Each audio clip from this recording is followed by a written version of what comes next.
You're listening to Inner Guidance Channel.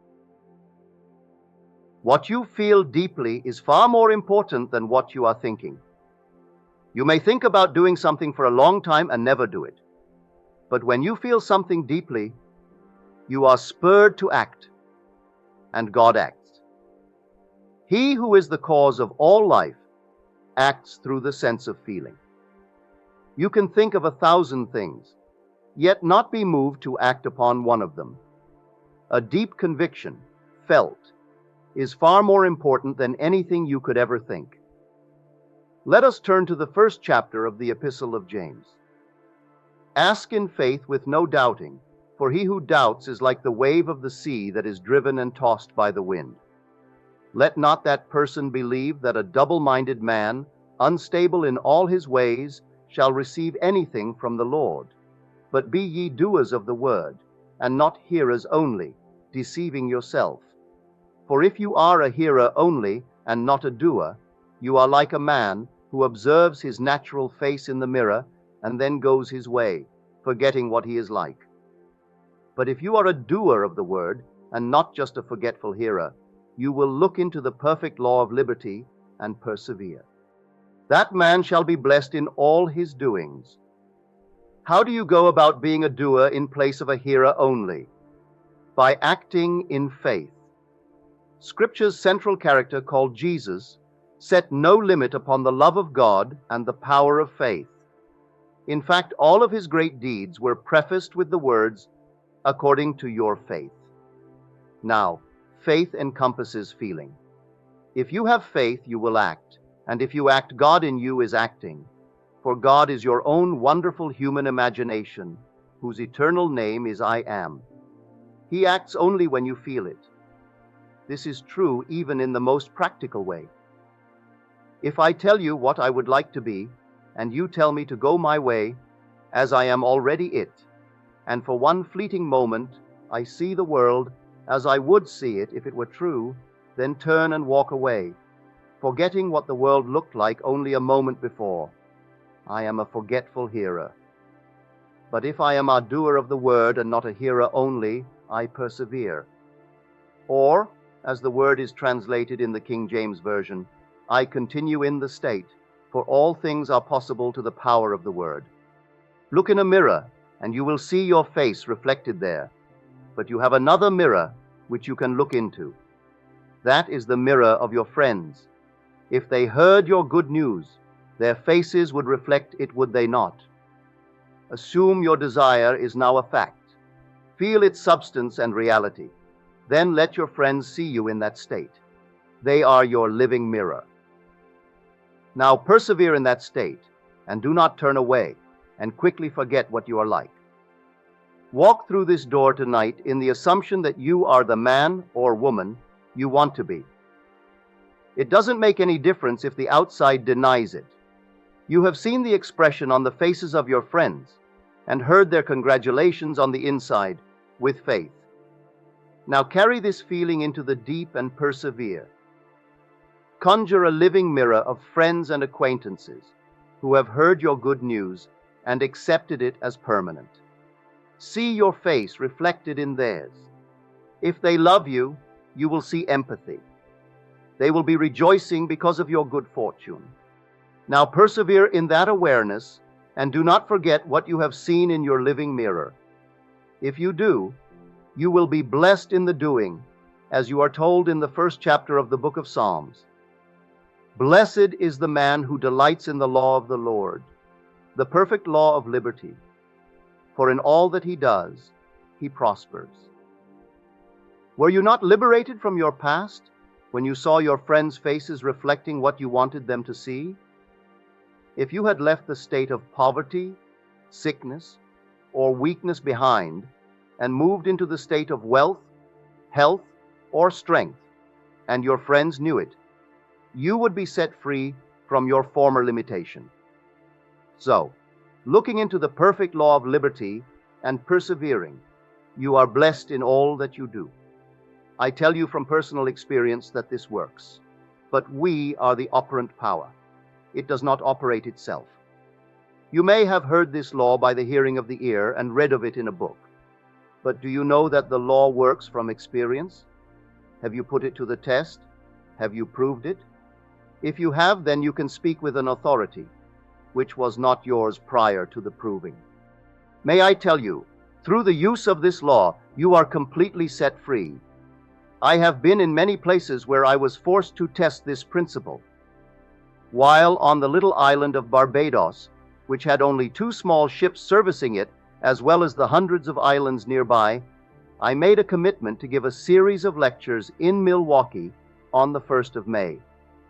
When I called, the shipping agent informed me that due to the fact that the ship sailing out of New York City carried only 60 passengers and the one from Boston carried only 100, that there was no passage available before the 1st of September. He promised to put my name on the waiting list, but gave me no encouragement as the list was very long. I hung up the phone and sat in my chair in the hotel room, closed my eyes, and assumed I was aboard a ship heading toward New York City. I assumed 8 or 10 of my family were coming aboard with me, and that my brother Victor was carrying my little girl. I could feel the motion of the plank. Having no stateroom committed, I remained on deck and placed my mental hands on the rail and felt the salt of the sea there. Then I looked back nostalgically at the little island. I repeated that action over and over again, feeling every step I made on that gangplank. I felt the rail and smelled the salt of the sea. I did everything that feeling could be brought to bear upon, and when my action seemed natural, I broke it.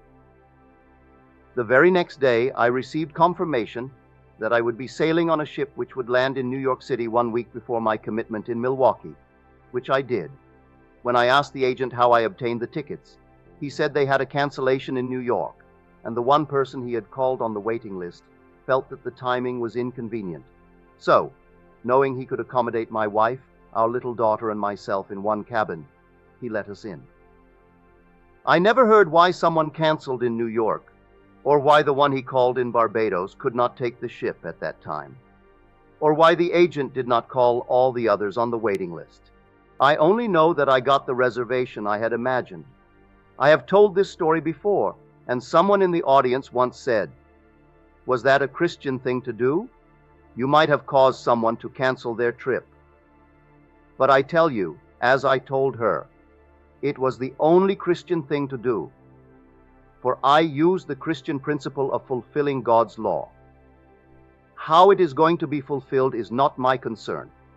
I am told that whatever I desire, if I will but believe I have received it, I will. God never creates a desire in the human heart that He has not already provided its satisfaction. This is true of every desire in this world, as well as the greatest of all desires, which is the thirst for God. Do you really want an experience of God? Apply this principle towards it. Do what I did when I wanted to leave Barbados and come to America. I looked into the perfect law of liberty and persevered. God doesn't give you one law for your desires of this world and another law for your search for Him. It's the same law. If you have had the experience of which I speak, would you tell someone about it? Is it a consuming desire? Or do you want something other than that first? Perhaps you want a lovely home, security in the sense of money in the bank that you can touch, or stocks and bonds that pay dividends. If you want to feel wealthy, travel, and have lots of things before you thirst for an experience of Christ, it is secondary, so don't try it. But if an experience of Christ is your consuming desire, then don't hesitate to put it to the test. Put first things first.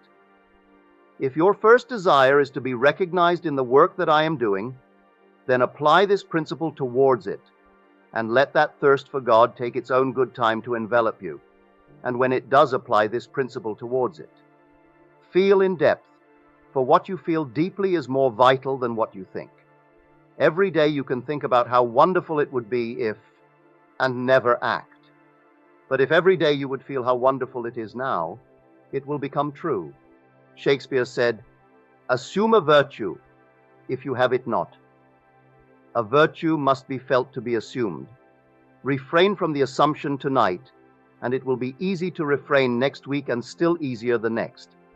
But if you will assume your desire is fulfilled now and persevere in that assumption through the sense of feeling, it will be externalized as a literal fact in your world. I am calling upon everyone to put this into practice. Every desire contains its own satisfaction to be fed upon. It's entirely up to you. You may feed your hunger by thinking of your desire, or feed its satisfaction by thinking from its fulfillment. It is God who gives you every desire, be it for things of this age or the age to come, as told us in the book of Amos. I will send a famine upon the world. It will not be a hunger for bread or a thirst for water, but for the hearing of the word of God. When you want to speak the word of God, your hunger is not for the hearing of the word, but for the glamour connected with the teaching. It is the spotlight you desire, and that too has been provided for. Every desire can and will be satisfied if you will look into the law of liberty and persevere. Then you will be blessed in all you do. A chap came to see me from New York City yesterday.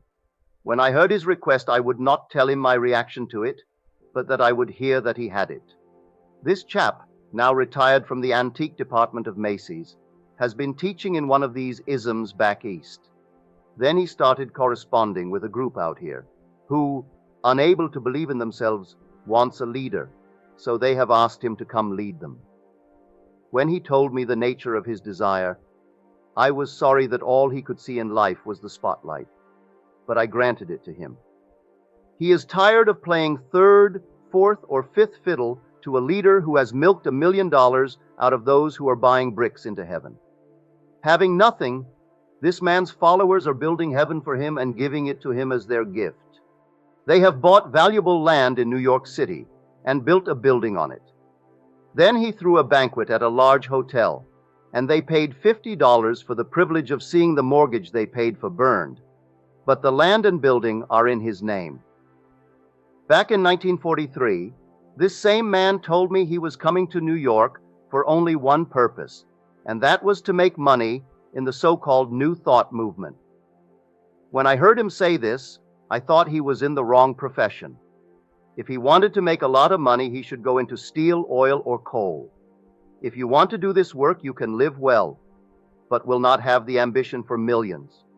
Well, he wanted lots of money, and now he has it, as well as homes in the country, an apartment in the city, and a lovely large building in New York City, which those who love to be milked paid for. The chap who came to see me assisted this man. He has seen how phony it has been, but he hasn't completely overcome it. He still wants the spotlight, and now he has the opportunity to get it. I will pray for his success, not as a teacher, for he is not one, but for the glamour he will receive by those who want the nonsense, as they are going to start off by not eating meat, smoking, or drinking. In fact, a complete loss of the palate. His request does not offend my moral code, so I can easily say that he is successful. But I urge you, who are sincere, to try to create within yourself a longing for the deepest of all desires, and that is to know God from experience. If you can really thirst for God above everything else, then use the same law of liberty. Look into the faces of your friends and say with deep conviction and feeling, I have had the experiences of which Neville speaks. The entire series, from the resurrection through the descent of the dove, has unfolded within me. Then persevere, for God has provided a satisfaction for that hunger, and you will know it. But if this hunger is not yet upon you, and you sincerely want a better way of living that is not wrong, simply use the same principle of the perfect law of liberty and persevere. Having acted, don't turn and forget what you have done, but sleep in that conviction, and in a way you do not know. It will be yours. Tonight, many of our friends are not here because it is Memorial Day. But I tell you, not one moment in time is holier than another, and there is no earthly place more sacred than the other. Wherever you stand is sacred ground, because you are there. Today, millions are celebrating Memorial Day, remembering the dead and placing flowers on a grave their loved ones do not occupy. This morning, just prior to waking, I saw my brother Lawrence. He died at the age of 62, but looked much older because he had suffered so much before his departure. This morning, he was only about 23 years of age. We were both fully awake, and he asked me to tell his wife that the money he left her was for her and not to save it for the children. I said, "Lawrence, you don't have to go through me to tell Doris. She wouldn't give 1 penny to anyone anyway. She never has. Do you think she would change now? Her only concern is that you did not give it all to her, but shared equally with your 4 children. But I was with Lawrence. He was strong, strapping, and handsome, blond with brown eyes. He is the same Lawrence, with the same intelligence he had when he left here. He is younger now, but he still has the memory of the family he left behind. The veil is no clearer to him there than it is to those on this side. Only one who is awake can penetrate the veil consciously. It is easy now for me to go beyond the world of dream and enter the world of spirit waking and meet my friends there. But on Memorial Day, men think of the dead, while I am speaking of life everlasting. Let the dead bury the dead, and follow me, for I have risen from the dead, and I speak of a living God who is real. I cannot go to a cemetery and put flowers or a flag on that which is not there. The body may have been placed there, but not the spirit. You are buried in the skull, and in that skull you will remain, dreaming your dream of life until you awaken and are born the second time. It is from there you are going to find David, who reveals you as God the Father. It is from there you are going to be split in two and ascend into the Holy of Holies. You were begotten in that skull, and you will end the drama there to know you are one with the one and only living God. In the 25th and 27th chapters of the book of Genesis, the story is told of Isaac, who had 2 sons. The first son, Esau, had hair all over, while the second son, Jacob, was hairless. Being blind, Isaac calls Esau and asks him to go get some venison for dinner. Jacob, having overheard the request, clothed himself in the skins of his brother Esau and took the venison to his father. Isaac, hearing Jacob's voice, began to doubt until he felt his reality and caught his odor. Satisfying himself that the son was real, Jacob was given the father's blessing. When Esau returned from the hunt, Jacob disappeared. But Isaac said, "Although your brother came through deception, I have given him your blessing, and I cannot take it back. After smothering yourself in feeling, you have sent it on its way and cannot take it back, for prayer is nothing more than the subjective appropriation of an objective hope." Imagine by giving objective reality to your hope.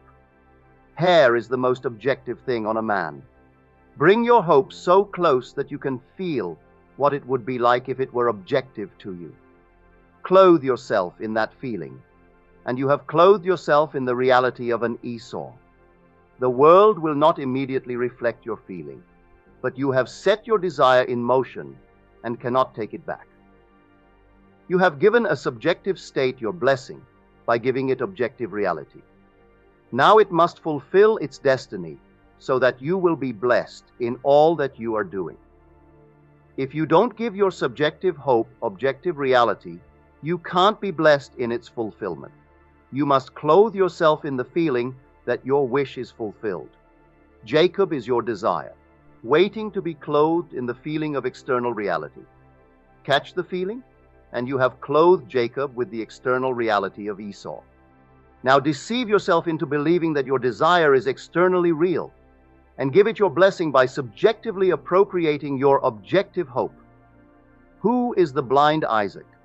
You are, for you cannot see what you are asking for in your outer world. It's a hope, and you are blind to it. But when you clothe yourself in the feeling of its fulfillment, you are eating the feeling of satisfaction.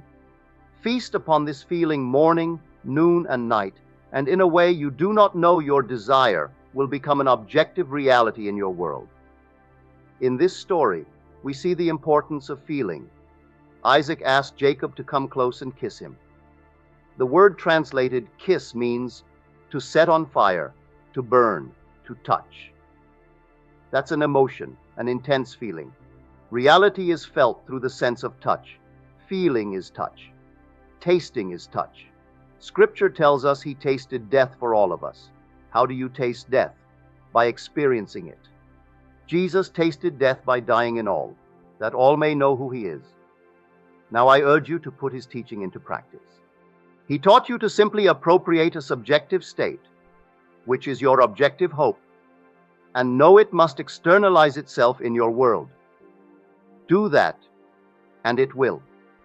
Ask in faith, without a doubt, for those who doubt are like the wave of the sea that is driven and tossed by the wind. They are double-minded, for they know what they are while desiring to be something else. You must be single-minded by dropping what you believe you are and assuming that you are already what you desire to be.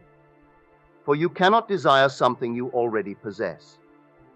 Look into the wonderful law of liberty which sets you free, and you will see your freedom in the faces of your friends.